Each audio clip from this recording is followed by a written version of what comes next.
The sun, a molten brand on the vast bruised sky, beat down on the woman. She didn't know its name, nor her own. Each breath was a rasp, each movement a protest from starved limbs. Dust coated her, a second skin, cracked at the lips and eyes. She stumbled, a puppet with cut strings, towards a flicker of green that shimmered in the heat haze, an illusion most likely, like the memory of water that mocked her swollen tongue. Then, mercifully, darkness. Caleb Thorne found her by the slim creek that was the lifeblood of his small ranch. She lay face down, one hand outstretched as if still reaching for the water, her hair matted with mud and what looked like dried blood. He knelt, his movements economical, his weathered face grim. He'd seen death in many guises on this hard-scrabble land, but this felt different. A profound stillness about her, yet a stubborn flutter at her throat when his calloused fingers sought a pulse. Alive. Barely. He carried her, a feather-light burden despite her height, back to the cabin. It was a simple structure, built of sun-baked timber and sheer will, much like himself. He laid her on his own cot, the rough blanket a stark contrast to her pale skin. He fetched water, gently cleaning the grime from her face, noting the harsh lines of suffering etched around her mouth, the hollows beneath her cheekbones. Her eyes, when they eventually fluttered open, were vast and empty, like the plains at dusk, holding no recognition, no past, only a raw, animal fear. "Easy now," he murmured, the words rusty from disuse. He offered her water from a dipper. She drank, a desperate primal thirst that spoke of days, perhaps weeks, of deprivation. When she tried to speak, only a hoarse croak emerged. He shook his head. Rest. The town of Providence Gulch, a day's ride away, was not an option in her current state. They'd see a burden, or worse, a threat. Gossip flew faster than tumbleweeds in these parts, sharp and clinging. Doc Abernathy was a good man, but bringing an unknown broken woman into that nest of suspicion, Caleb decided against it. He knew enough of basic healing from years of tending injured stock and himself. Rest, water, simple food. The land had taught him patience, if nothing else. For days, she drifted in a haze of pain and exhaustion. Waking to sip broth Caleb spooned between her lips, her eyes would track him with that wild, untamed caution before sliding shut again. He spoke little, merely tending to her needs, mending his tack in the corner of the single room. The rhythmic scrape of his knife against leather, or the soft thud of his awl strangely soothing sounds in the oppressive silence. He wondered about her, of course. What horrors had driven her to this state, what life had stripped her bare and left her nameless on his land, but he didn't ask. The questions felt like an intrusion, a violation of the fragile truce she seemed to have made with consciousness. The silence in the cabin was thick, broken only by the wind's mournful song around the eaves and the crackle of the fire he kept banked against the chill nights. He moved to a bedroll on the floor, seating his cot without a word. Each morning, he'd leave a bowl of stew or porridge and a piece of cornbread by the bedside. When he returned from his early chores, checking fence lines, seeing to his few cattle and the pair of sturdy horses, the bowl was usually empty. Small victories. Slowly, the emptiness in her eyes began to recede, replaced by a watchful intelligence. She began to sit up, propped against the rough-hewn wall, her gaze following him as he moved about his tasks. He gave her a name in his mind, something to hold on to for her, since she offered none, and he couldn't keep thinking of her as the woman, Aneth. Like the hardy herb that grew wild in sheltered spots on his land, unassuming but tenacious, clinging to life. He never spoke it aloud. To him, in his quiet way, she was simply her. The first word she spoke was water. her voice a thin, reedy whisper that seemed to surprise even herself. He brought it, fresh from the creek. The second, days later, her gaze fixed on a rip in his worn canvas shirt was mend. He nodded, surprised by the offer. He fetched his sewing kit, coarse thread, a sturdy needle. Her fingers, though still painfully thin, were surprisingly deft as she patched the tear. The stitches were small even, an offering, a beginning, a silent conversation in thread and cloth. The cabin was small, but Caleb created a sense of space between them, a respectful distance. He never crowded her, never pressed. His presence was a steady, unremarkable fact, like the scarred wooden table or the stone hearth. She began to find a strange comfort in his quietude, in the predictability of his routines. The rising sun, the smell of coffee and wood smoke, the distant sound of his axe, the return of his tired frame at dusk. These became the new markers of her days, replacing the terrifying blankness. She started to move more, testing her strength. First, just to the doorway, leaning against the frame, breathing in the scent of dry earth and pine from the distant hills. The landscape was harsh, unforgiving, a panorama of browns and grays under an immense sky, but there was a stark beauty to it, a sense of endurance that resonated with something deep inside her. One morning, Caleb found her carefully sweeping the packed earth floor with a makeshift broom of twigs. He merely grunted an acknowledgement, but a faint warmth spread through her chest. She was contributing, not just taking. He began to leave small tasks for her. Sorting beans, chopping vegetables for the stew. She tackled them with a fierce concentration, as if her life depended on the perfect dice of an onion, and perhaps, in a way, it did. Each completed task was a small anchor, holding her to this new reality, keeping the formless fears at bay. His dog, Dusty, a scruffy creature of indeterminate breed but unwavering loyalty, had initially been wary of her, a low growl rumbling in his chest whenever she moved too suddenly. But Aneth, for so she was in her own mind now, having overheard Caleb mutter the name once when he thought she was asleep, and liking the sound of it, its earthy resilience, would sit quietly, letting the dog approach in his own time. She'd offer a scrap from her meal, her hand held out, palm up, unthreatening. One evening, Dusty padded over and laid his head on her lap.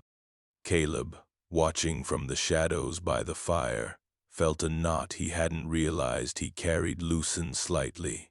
The first trip to Providence Gulch was an ordeal. Caleb needed supplies, and he couldn't leave her alone for that long, not yet. As they rode in on the wagon, the town felt like a different world, louder, busier, and infinitely more judgmental. The air itself felt different, thicker with unspoken words and the cloying scent of appraisal. Each step on the wooden boardwalk of the main street was an effort, the rough planks beneath her worn boots a stark reminder of her own precarious footing in this world. Eyes followed her, curious, hostile, dismissive. She could feel them like tiny barbs on her skin. Mrs. Henderson, the mercantile owner's wife, peered at her over her spectacles, her lips pursed in a moue of disapproval that Aneth felt like a physical blow. Men at the saloon paused their talk, their gazes lingering, speculative and coarse. She pulled the brim of the old hat Caleb had given her lower, wishing she could disappear into its shadow. The murmur of voices, the laughter, the clang of the blacksmith's hammer, all seemed to sharpen, to point directly at her, the nameless woman, Caleb Thorne's charity case. "Pay them no mind," Caleb said, his voice low, not looking at her but at the list in his hand. Their tongues wag more than their wits work. It was the most he'd said to her in days, and the gruff reassurance was a small shield against the town's hostility. Inside the mercantile, While Caleb bartered for flour and salt, a little girl with bright, curious eyes, Lily, the Hendersons' daughter, toddled near. She dropped a small, cloth-wrapped bundle that might have been a doll. Aneth instinctively bent to pick it up. "Lily, come away from her, Mrs." Henderson's voice was sharp, snatching the child back as if Aneth carried a contagion. Aneth froze, the bundle still in her hand. Humiliation, hot and swift, washed over her. She straightened, her face pale, and placed the bundle on the counter. Lily, however, peeked around her mother's skirts and offered Aneth a hesitant, gap-toothed smile. It was a tiny spark in the gloom. As they were leaving, a man blocked their path. He was large, fleshy, with an air of self-importance that sat ill on his florid face. Silas Blackwood. His ranch bordered Caleb's to the north, and his ambition was as vast as his herds. "Thorn," Blackwood drawled, his eyes flicking dismissively over Aneth. "Heard you'd taken in a stray. Generous of you, or perhaps just lonely." His laugh was unpleasant. Caleb's jaw tightened. "My business, Blackwood." "Everything in these parts is someone's business, Thorn, especially when it comes to who's living up by the creek. Water's a precious commodity." Blackwood's gaze lingered on Aneth again, cold and appraising. "Some might say bringing unknowns into a quiet valley is unwise." The threat, though veiled, was clear. Caleb merely stared back, his silence more potent than any retort. He steered Aneth towards the wagon, his hand briefly on her elbow, a gesture of solidarity that didn't go unnoticed. Back at the cabin, the silence felt different, charged. Aneth found her hands were trembling. The town, Blackwood. They were reminders of a world that judged and condemned, a world she instinctively knew she had fled. "He doesn't like you," she said, the words barely a whisper. Caleb was unhitching the horses. "Blackwood doesn't like anyone who has something he wants, and he wants my water."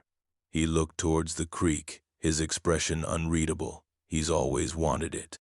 The encounter solidified something in Aneth, a quiet defiance. She wouldn't be driven away by whispers or threats. This small patch of earth, this quiet man, they were all she had.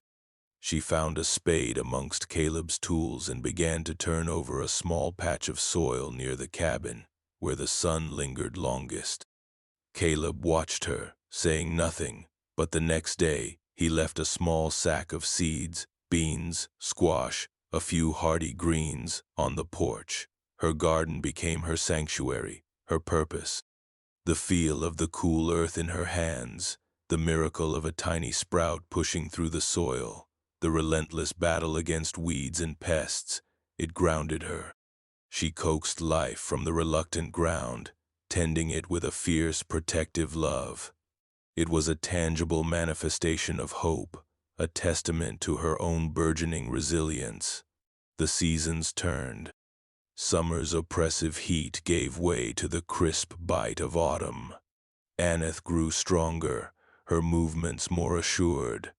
The hollows in her face filled out, and a quiet light began to dawn in her eyes. She learned the rhythm of the ranch, anticipating Caleb's needs, working alongside him in a comfortable, unspoken partnership. They mended fences together, the sound of their hammers a duet against the vast silence of the plains. She learned to read the sky, to predict the weather by the scent of the wind and the color of the clouds. One evening, a sudden, violent storm swept down from the mountains, unleashing its fury on the small cabin. The wind howled like a banshee, rattling the shutters, and rain lashed against the walls. A large cottonwood by the creek, weakened by age, groaned ominously. "That tree comes down, it could dam the creek or take out the bridge," Caleb said, his face tight with concern as he peered through a crack in the shutters. Before he could react further, Aneth was already pulling on her worn boots and Caleb's spare oilskin coat. "I'll help," she said, her voice surprisingly steady. Together, in the teeth of the storm, lit by flashes of lightning, they worked with ropes and axes to secure what they could, to divert the worst of the debris when a large branch finally tore loose and plunged into the surging water. She was soaked, freezing, but a strange exhilaration coursed through her. She wasn't afraid. She was fighting back, alongside him. When they finally stumbled back into the cabin, shivering and exhausted, there was a new level of respect in Caleb's gaze. "You did good, Aneth," he said, and this time he spoke her name clearly, consciously. She felt a warmth spread through her that had nothing to do with the fire he was stoking. He saw her. Not the nameless stray, but Aneth. The unspoken bond between them deepened. It wasn't a romance of stolen glances and whispered words. It was built on shared hardship, mutual reliance, and a profound, unvoiced understanding. It was in the way he left an extra blanket on her bedroll on cold nights, the way she ensured his coffee was always hot, the way they moved around each other in the small cabin with an unconscious grace. But Silas Blackwood had not forgotten them. As winter approached and water levels in the region dropped, his desire for Caleb's consistent creek flow intensified. Rumors reached them via Doc Abernathy, who made occasional visits, that Blackwood was stirring up trouble in town, painting Caleb as stubborn and uncooperative, and Aneth as a dangerous vagrant. "He's saying you're depleting the water table with your gardening," Doc Abernathy reported, his expression wry as he looked at Aneth's flourishing, albeit modest, patch of late-season vegetables. "And that Thorn is a fool for harboring you." Aneth felt a familiar chill, but this time, anger mingled with it. Her garden was a symbol of life, of care. How could anyone see it as a threat? The first direct act of sabotage was subtle. A section of Caleb's fence cut, allowing a few precious cattle to wander. They spent a full day tracking them, Aneth proving to have a keen eye for tracks. "Accident?" she asked Caleb that evening, though she knew the answer. He shook his head, his lips a thin line. Blackwood's testing the waters. The real confrontation came during the first hard frost. The creek was Caleb's only reliable winter water source for his stock. One morning, Caleb returned from the creek, his face like granite. "He's damming it," he said, his voice flat, upstream on his property line, trying to divert the flow entirely. Aneth felt a surge of cold fury. The creek was life. Her garden, Caleb's animals, their very existence here depended on it. This was more than a test. It was an act of war. "We have to stop him," she said, her voice low and fierce. Caleb looked at her, a flicker of surprise in his eyes at her intensity. He nodded slowly. "We do." They rode out together, Dusty trotting faithfully beside them. They found Blackwood and two of his hired men working on a crude but effective diversion, rerouting the dwindling stream towards a holding pond on Blackwood's land. "Thorn," Blackwood sneered, straightening up from his work, a shovel in his hand. "Come to watch progress? This water will serve a man who knows how to use it, not waste it on strays and patches of weeds." His eyes slid to Aneth, full of contempt. "That water flows through my land, Blackwood. You have no right," Caleb stated, his hand resting near the worn colt at his hip, though his stance was non-aggressive. "Right?" Blackwood laughed. "Might makes right out here, Thorn, and I have the might." He gestured to his men, who shifted, their expressions menacing. Aneth felt fear, a cold knot in her stomach, but something stronger pushed through it, a fierce protectiveness for this place, for Caleb, for the life they had painstakingly built. She had been nameless, pastless, homeless. Here, she had found all three. She wouldn't let this bully destroy it. She urged her horse forward slightly, positioning herself beside Caleb. "You're stealing," she said, her voice clear and carrying, surprisingly strong. "Not just water. You're trying to steal a man's livelihood, his home." Blackwood looked taken aback by her speaking out, by the directness of her accusation. "And who are you to talk of homes, girl? You washed up like driftwood." "I know what it is to have nothing," Aneth retorted, her chin high. "And I know what it is to fight for what little you have.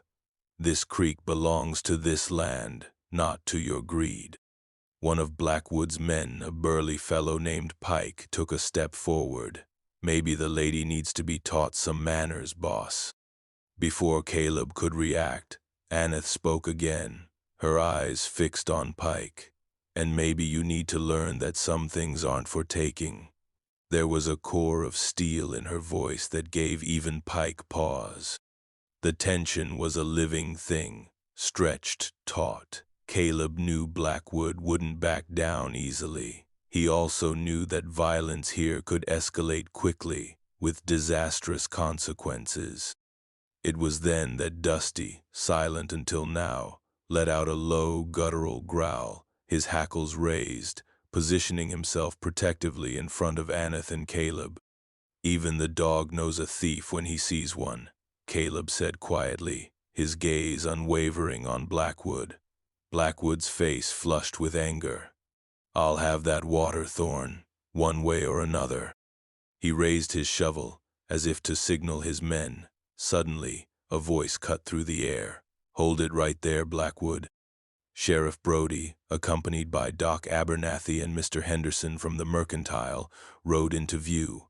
Lily was perched on her father's saddle. It was Doc Abernathy who had ridden hard to town after sensing the escalating tension during his last visit, worried about what Blackwood might do. "What's the meaning of this, Blackwood?"